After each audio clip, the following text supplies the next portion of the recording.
you very much. I'm very pleased to be here today. I'm going to thank the organisers for inviting me.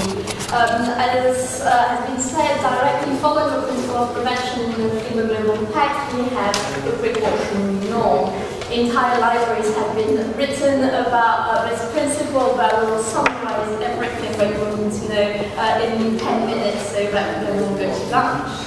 The idea of precaution is that it is sharing a similar rationale to prevention, this idea of avoiding environmental damage, but it operates in the field of scientific uncertainty. As a result, the absence of scientific certainty regarding the existence or the extent of a risk will not delay the adoption of environmental measures. This principle has emerged as a result of a new awareness that human activities might create new risks for the environment that science might not be able to anticipate, such as in the case of GMOs or hormone-disrupting chemicals. So we'll not dwell on the well-known origins of a precautionary principle that has been enshrined internationally first in the 1982 World Charter for Nature, and then was integrated for the first time in an international environmental treaty in the 1985 Vienna Convention for the Protection of the Ozone Layer. Since then, precaution has become a major topic of environmental law. It is an essential principle to avoid environmental damage. At the same time, it is a rather controversial principle. It is often criticized for being incoherent, for being costly, and for creating its own risks. So I will discuss some of those difficulties in light of the proposed wording that we have in the Global Pact. I will first explain some of the main formulations that we find in treaty law of the precautionary principle. I will then discuss some of its scope, and then I will tackle its legal status. So with regards to the different formulations of the principle, it is important to note that there is not one single authoritative statement of a precautionary approach, which obviously raises significant hurdles if we are trying to codify such a norm in the Global Pact. It is estimated that the principle has been integrated in over 60 treaties, and looking at the different expressions of the principle, we can find at least 14 different formulations. There are three main legal functions that the principle is often considered to fulfill. The first one is that precaution is considered to be a justification not to postpone action. So it is a negative obligation in this context, and this is how it has been enshrined in the well-accepted Principle 15 of the Rio Declaration, and a very similar version of this principle is also now found in the Global Pact. Sometimes in a more progressive manner, consider that precaution is an obligation to take action, despite the absence of conclusive evidence. So as a result, it transforms precaution into a duty that is often very much linked to the duty of care and the obligation of due diligence, and this has been recognized as such by the ECOS seabed advisory opinion.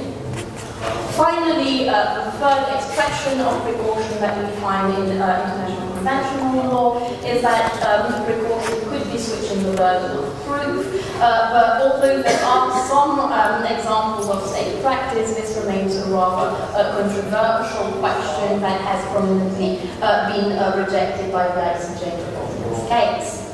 So we see that there are a number of difficulties that arise from these different formulations. Each version in each treaty has been negotiated by a different set of parties for very specific topic. Secondly, what we see is that uncertainties arise in relation to the scope of this principle. First of all, the question of the threshold, as with prevention, is very important. What we see in the Rio Principle, as well as in the Global Pact, is that the risk has to be serious or irreversible for precaution to be triggered. But in some treaties, such as the Convention on Biological Diversity, this threshold is one of significance, or the Bamako Convention, for instance, does not mention a threshold. It is interesting because it tells us a lot about the perception of risks that society might have, because how do we assess actually the magnitude of a risk when scientific knowledge is actually insufficient? Secondly, what is interesting to look at is the definition of what is meant by scientific uncertainty. So are we talking about uncertainty that would mean insufficient information? Is it information that is inconclusive? Is it imprecise information? And this is quite important because often we think of scientific uncertainty as being lack of evidence, but most of the time it's actually that information is controversial and contradictory, and this is what we've seen in relation to the mental health side, for instance, where different positions regarding its cancer causing risks have explained whether the precautionary approach would apply or would not apply. Thirdly, the question of cost effectiveness is also important when we're talking about precaution, given that it's considered that precaution actually is creating significant economic consequences. The question of cost effectiveness is found in the Rio Declaration, but it has not been explicitly included in the Global Pact that prefers to talk about effective and proportionate measures, with some questions about how do we interpret those two terms.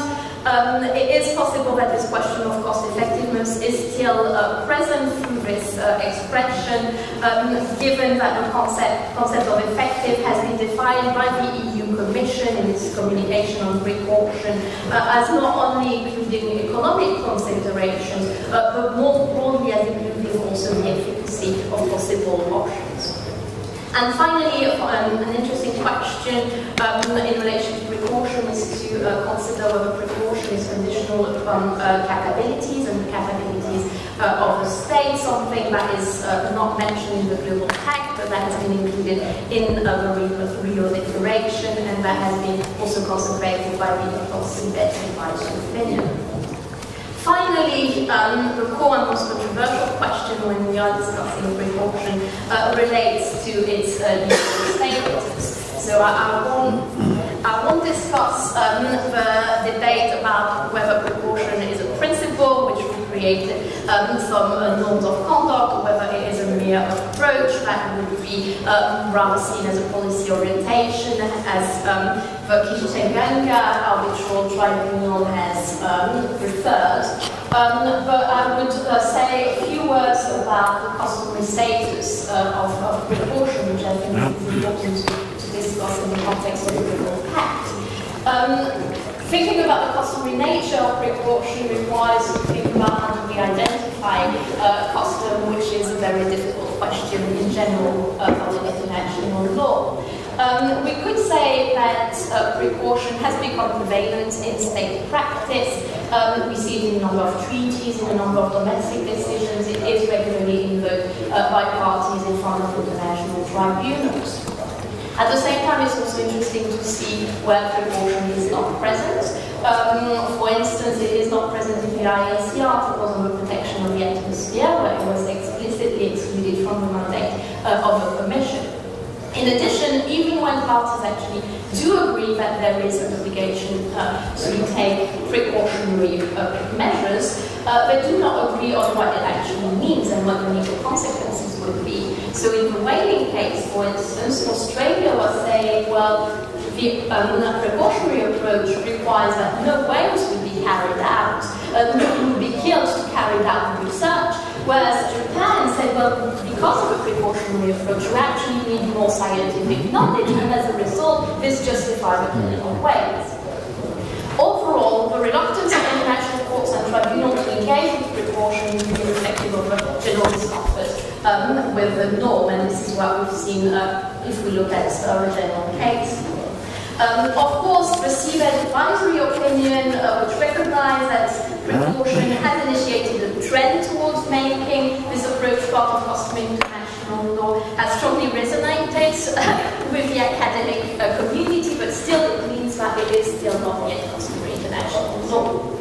So to conclude, I think the core challenges with precaution is that the rationale of the norm is widely accepted, but actually its implementation and what is required as a result raises significant questions. And in addition, I think the fact that the environmental impact assessment is only linked to prevention and not precaution is also raising some significant legal challenges. And those are questions that we might want to think about while moving forward. Thank you very much. Merci beaucoup.